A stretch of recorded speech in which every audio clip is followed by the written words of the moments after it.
Professor Agostinho da Silva, muito boa noite. Vamos pegar no final da sua conversa da semana passada e penso que é muita coisa que anda na cabeça das pessoas que o ouviram. E pensar como é que, e nós os dois que temos o corpo apaziguado, cabeças abertas, e embora nós estejamos na Ilha dos Amores, estamos aqui numa mesa quase de palratório, das tais cadeias que o senhor também dizia que tinham que acabar. Como é que é possível isso que se referia e que era de facto a ideia no século XIII, desses conservadores, no fundo uma vida gratuita com as crianças, que eu penso que o senhor diz... Quando diz, é uma coisa que muita gente o entende mal, quando o senhor diz educar, essa palavra horrível, não é que o senhor seja contra a educação, é pela forma como essa educação é feita. O senhor é a favor ou acha que a educação, tal como a temos, mata a criança que nós temos dentro de nós ou obriga-nos a ser adultos antes de tempo? Mas como é que é possível isso de uma vida gratuita e de ser educado sem as tormentas porque temos que passar? Bom, em primeiro lugar, eu acho que se deve fazer uma grande diferença entre instruir e educar. Instruir é um parente do verbo construir. Nós vamos dando, na medida em que podemos instruir alguém ou alguma coisa, nós vamos dando o tijolo com que ele vai fazer do seu próprio edifício à sua vontade. Instruímos. E também não é por acaso que a palavra aluno é um particípio passado de um verbo que se deixou de empregar e que significa o alimentado. O aluno é aquele que nós alimentamos. A origem da palavra alimentar e aluno é exatamente a mesma, não é? E o outro é instruir. Ao passo que educar já tem o elemento que significa conduzir. É parente dessa palavra. E até, possivelmente, o elemento de reduzir.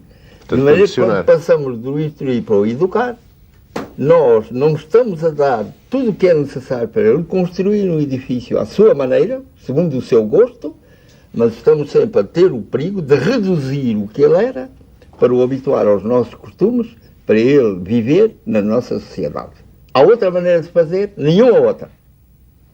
Estamos nesta sociedade que tem determinadas características, e evidentemente que o que temos que fazer é proceder de tal maneira que ele não fique um estranho dentro dessa sociedade. Só não.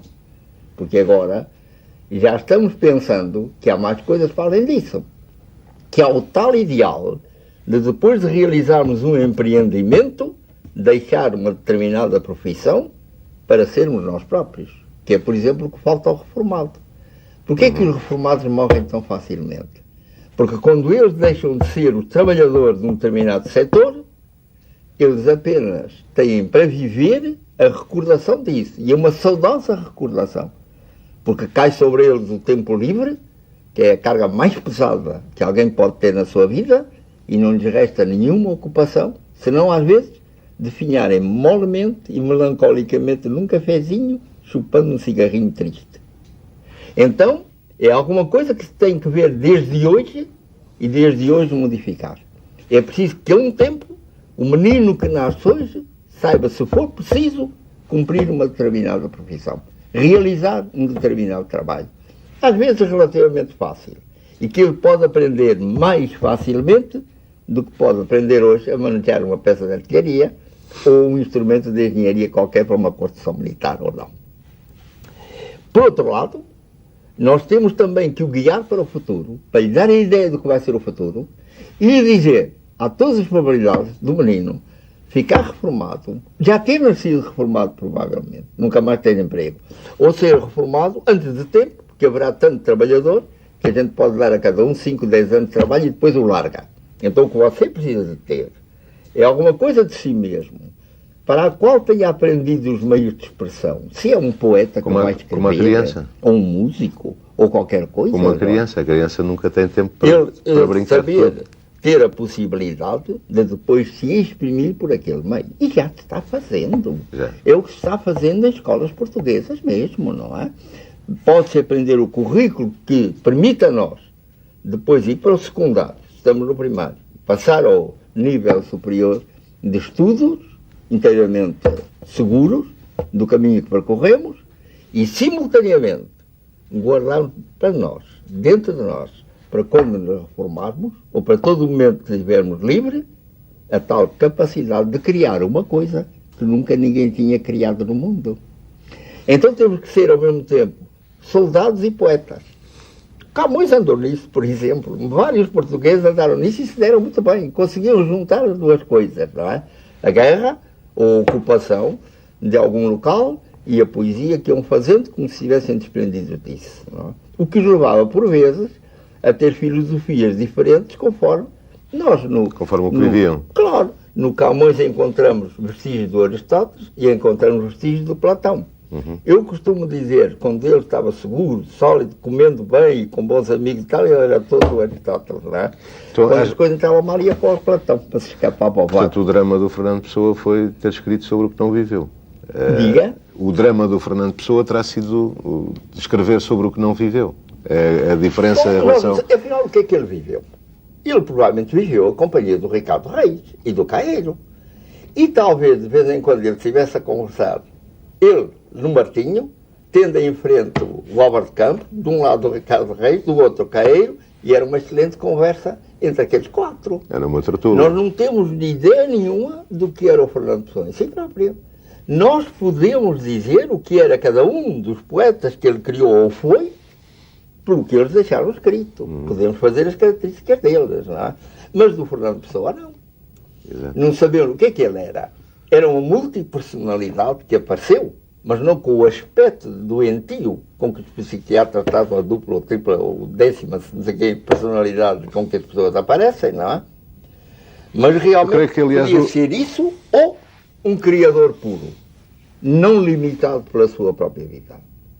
E até às vezes sentindo coisas a que, penso eu, tinham um caráter de heteroнимia, mas aquilo punha o próprio nome. Eu suponho todo o episódio dos amores com Ofélia, não é? Ele, o que se fez naquela altura, o que nasceu dentro dele foi o pequeno empregadinho de um escritório da Baixa, apaixonado pela pequena empregadinha de um escritório da Baixa, e foi escrevendo aquelas cartas que começavam a respeito de literatura ou alta filosofia, não tem coisa nenhuma, não é assim? A única carta notável é a de rompimento, não é? Quando ele viu que naquele jogo ele tinha atingido uma pessoa viva e não um dos outros puramente criados, não é assim? Mas o que ele pôs lá como heterónimo dele, o nome que tinha, Fernando Pessoa. E é curioso que o nome dele todo, não é curiosamente o de um homem notável no mundo que também foi passivo ou ativo dessa heteronomia. Quando outro dia no Porto me disseram que aquela história das conferências da Árvore ia acabar no dia 13 de junho, e me disseram, no dia de Santo António, um santo português, cuidado lá, porque o Santo António foi um santo europeu, um santo universal, um malho dos ireis, etc.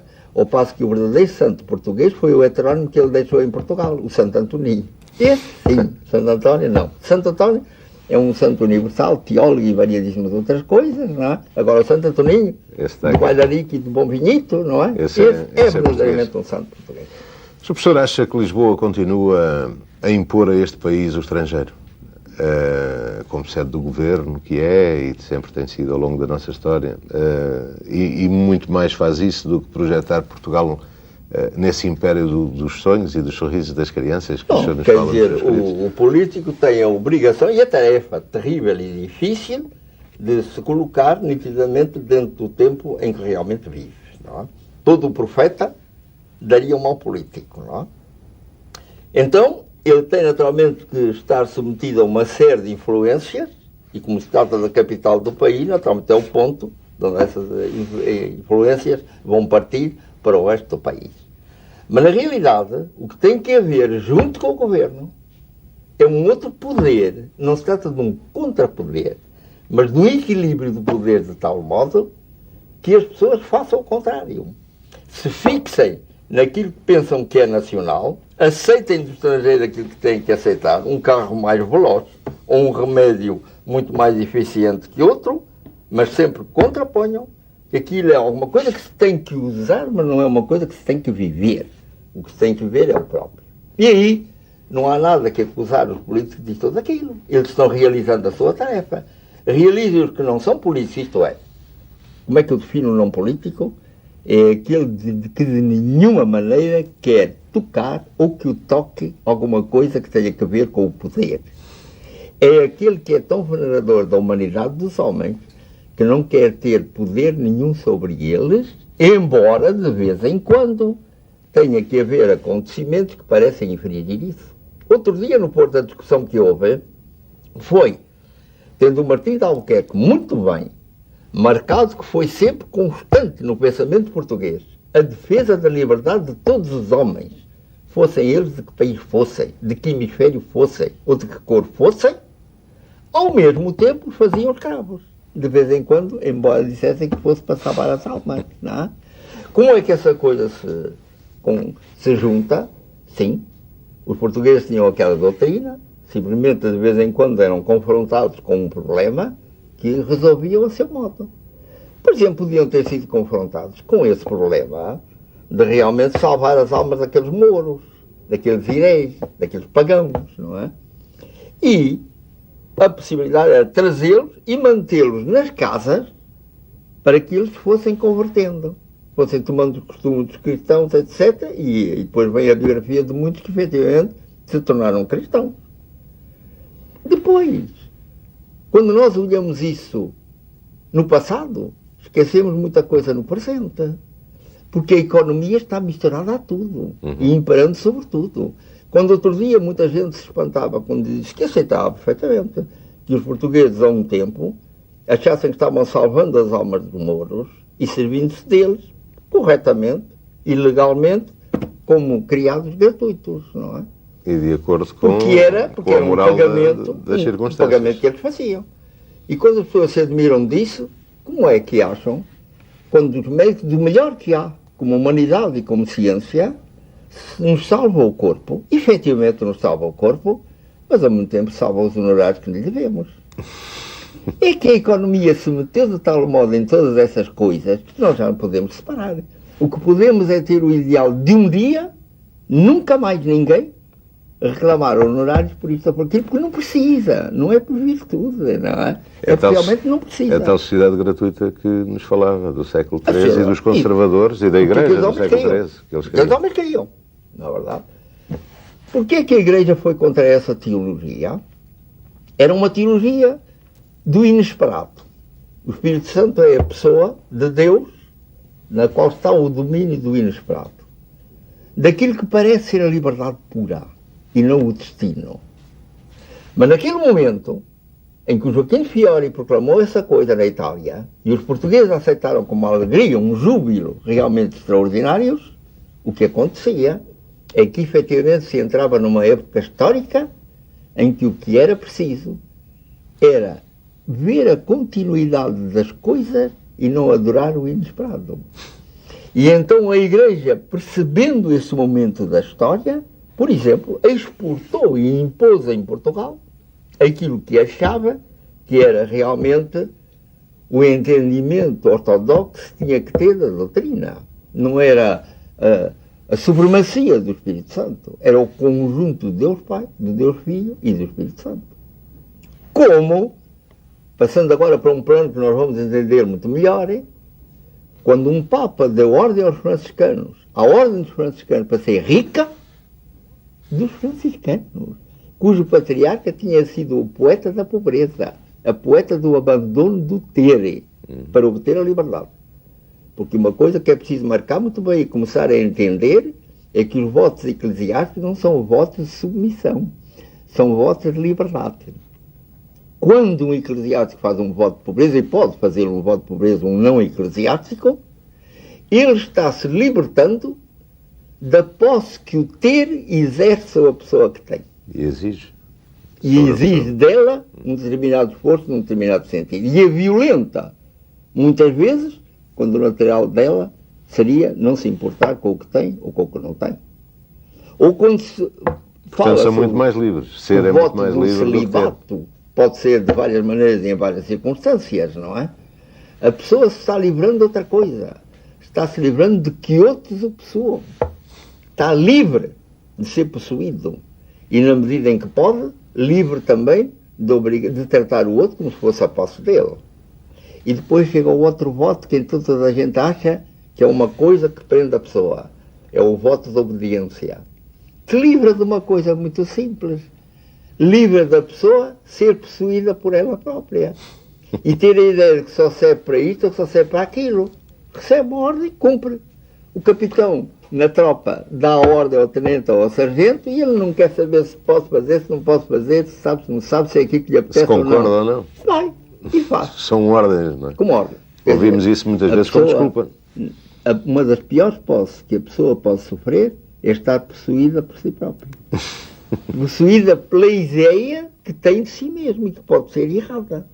De maneira que é bom experimentar se quando nos julgamos muito hábeis ou muito inábeis, não estamos enganados e ao receber uma ordem cumprindo-a, verificamos que éramos menos hábeis do que pensávamos ou menos inábeis do que também pensávamos. Não é? Para mim, são votos, efetivamente, da liberdade. Mas eles, o Papa, achou que naquele momento o que era necessário na economia do mundo era ir acumulando capitais que permitissem depois à Europa transportar-se ao mundo. E eles não entenderam. Posso pegar aí nessas suas palavras. Eu acho que nós demos mundos ao mundo, como se diz, mas em termos económicos, vamos continuar a deixar que a economia se imponha sobre esta conversa. Demos matérias-primas ao mundo. Muito recentemente e ainda atualmente demos força de trabalho à Europa, demos matéria-prima, demos aqueles que transformam essa matéria-prima, ajudámos a construir a riqueza dessa Europa. O que é que acha no futuro, este futuro que nós não sabemos bem qual vai ser e que é uma fase apaixonante este fim de século, qual vai ser o nosso papel? Vamos dar o quê ao mundo?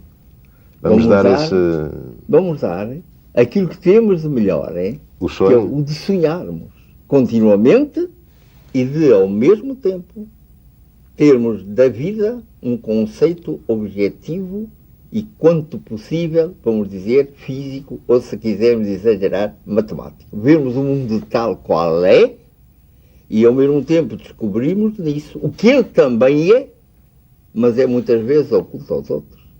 E vamos lhe dar uma coisa muito simples.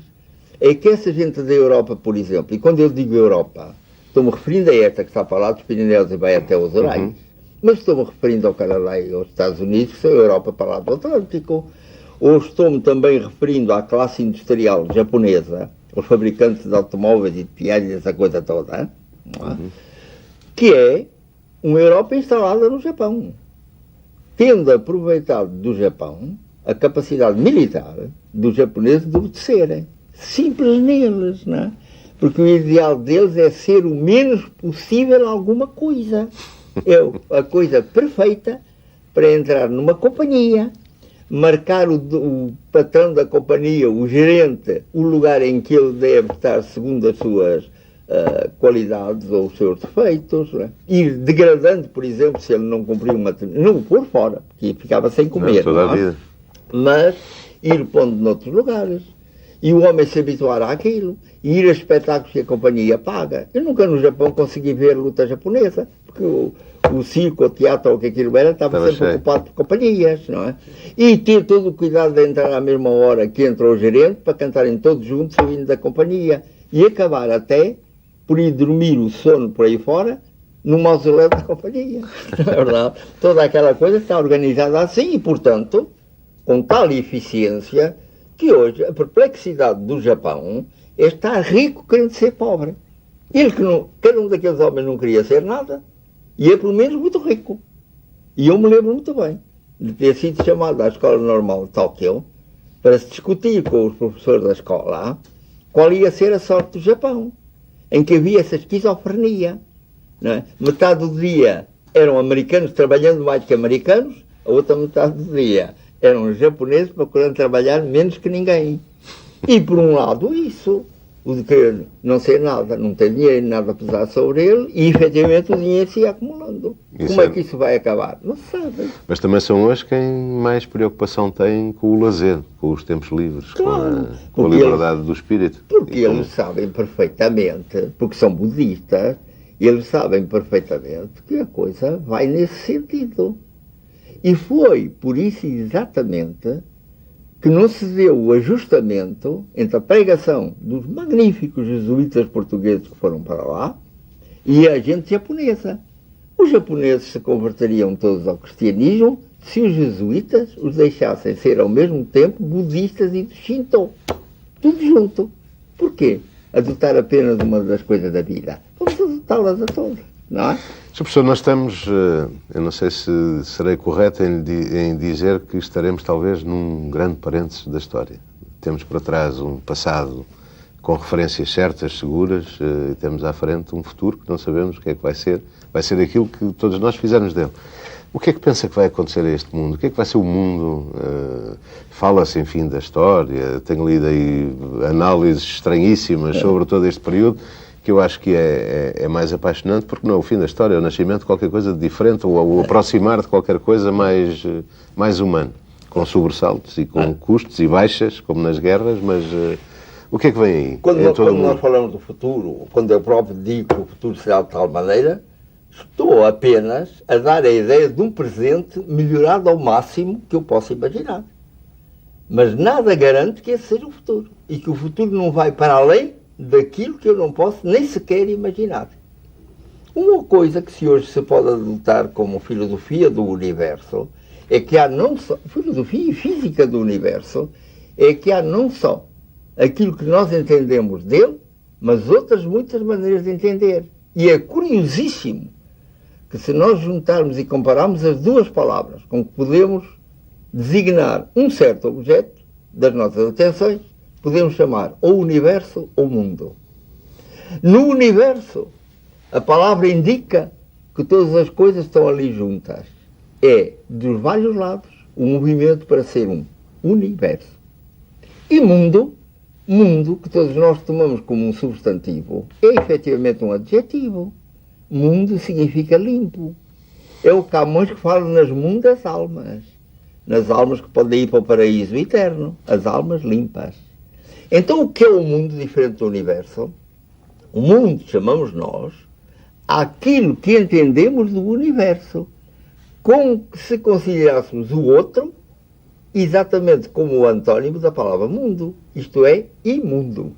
A pôr de lado. A não querer para nada. Então, quando nós falamos do mundo e do futuro do mundo, estamos falando do que é previsível aqui nesta parte do universo que nós entendemos. Mas tem uma coisa mais grave do que isso. É que o homem aparece numa das últimas idades geológicas do mundo. É um ser muito recente na Terra. E já passaram várias qualidades dele. Por exemplo, o homem neandertal, em que muita gente vê o começo da abertura para as coisas intelectuais, para o espírito, etc. Talvez nós sejamos apenas mais uma larva de homens. E a certa altura apareça alguma coisa que nos exceda completamente e que se possa rir das ideias que nós tivemos sobre o futuro. É, portanto, necessário vermos a ideia do futuro, não como muita gente a vê, como uma coisa impossível de se realizar, mas, sobretudo, como uma coisa possibilíssima de ser ultrapassada de tal maneira que nós nem a pudéssemos entender. Há variedíssimas maneiras de ver o mundo. Há coisas de matemática, por exemplo, que estão fora de uma nossa compreensão imediata, que parecem não existir por aí, etc. Não é? Isso tudo pode ser ultrapassado. De maneira que a ideia, se pergunta a uma pessoa que pensa que é o futuro, cuidado sempre e piedade com ele. Porque ele está apenas imaginando um presente mais avançado. Tudo pode ser excedido em termos tais que nem a mais ousada das poesias ou das músicas é capaz de chegar a isso. A música com mais probabilidades do que a poesia, não é? Enfim. Professor Agostinho da Silva, muito obrigado por esta meia hora estar consigo. Obrigado eu pela nossa conversa. Eu que lhe agradeço.